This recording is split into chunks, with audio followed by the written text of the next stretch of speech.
بسم اللہ الرحمن الرحیم۔ سیرت النبی صلی اللہ علیہ وآلہ وسلم۔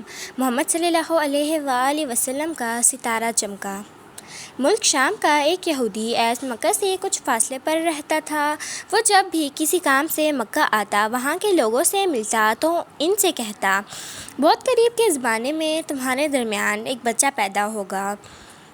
سارا عرب اس کے راستے پر چلے گا، اس کے سامنے ذلیل اور پست ہو جائے گا۔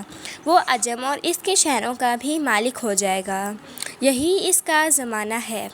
جو اس کی نبوت کے زمانے کو پائے گا اور اس کی پیروی کرے گا، وہ اپنے مقصد میں کامیاب ہوگا۔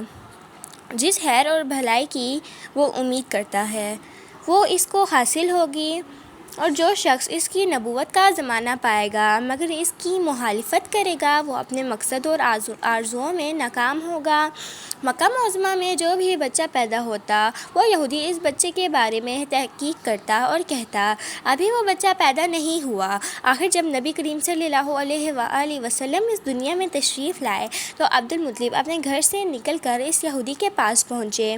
اس کی عبادت گاہ کے دروازے پر پہنچ کر انہوں نے آواز دی۔ ایس نے پوچھا، کون ہے؟ انہوں نے اپنا نام بتایا۔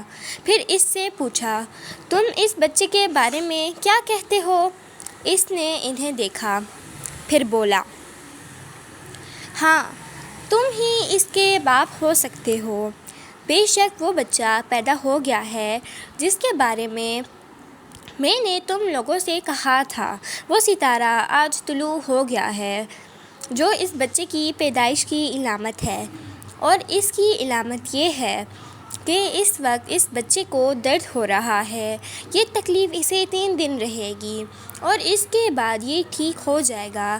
راہب نے جو یہ کہا تھا کہ بچہ 3 دن تک تکلیف میں رہے گا، تو اس کی تفصیل یہ ہے کہ آپ نے 3 دن تک دودھ نہیں پیا تھا، اور یہودی نے جو یہ کہا تھا کہ ہاں آپ ہی اس کے باپ ہو سکتے ہیں، اس سے مراد ہے کہ عربوں میں دادا کو بھی باپ کہا دیا جاتا ہے، اور نبی کریم صلی اللہ علیہ وآلہ وسلم نے ایک بار خود فرمایا تھا، میں عبدالمطلب کا بیٹا ہوں۔ یہودی نے عبدالمطلب سے یہ بھی کہا تھا، اس بارے میں اپنی زبان بند رکھیں، یعنی کسی کو کچھ نہ بتائیں، ورنہ لوگ اس بچے سے زبردست حسد کریں گے، اتنا حسد کریں گے کہ آج تک کسی نے نہیں کیا، اور اس کی اس قدر سخت مخالفت ہوگی کہ دنیا میں کسی اور کی اتنی مخالفت نہیں ہوئی۔ پوتے کے متعلق یہ باتیں سن کر عبدالمطلب نے ایس سے پوچھا، اس بچے کی عمر کتنی ہوگی؟ یہودی نے اس سوال کے جواب میں کہا، اگر اس بچے کی عمر طبی ہوئی تو بھی 70 سال تک نہیں ہوگی، بلکہ اس سے پہلے ہی 61 یا 63 سال کی عمر میں وفات ہو جائے گی، اور اس کی امت کی اوسط عمر بھی اتنی ہوگی۔ اس کی پیدائش کے وقت دنیا کے بت ٹوٹ کر گر جائیں گے۔ یہ ساری علامت اس یہودی نے گزشتہ انبیاء کی پیشگوئیوں سے معلوم کی تھی، اور سب بالکل سچ ثابت ہوئی۔ قریش کے لوگ عمرو بن نفیل اور عبداللہ بن حجش وغیرہ ایک بت کے پاس جایا کرتے تھے۔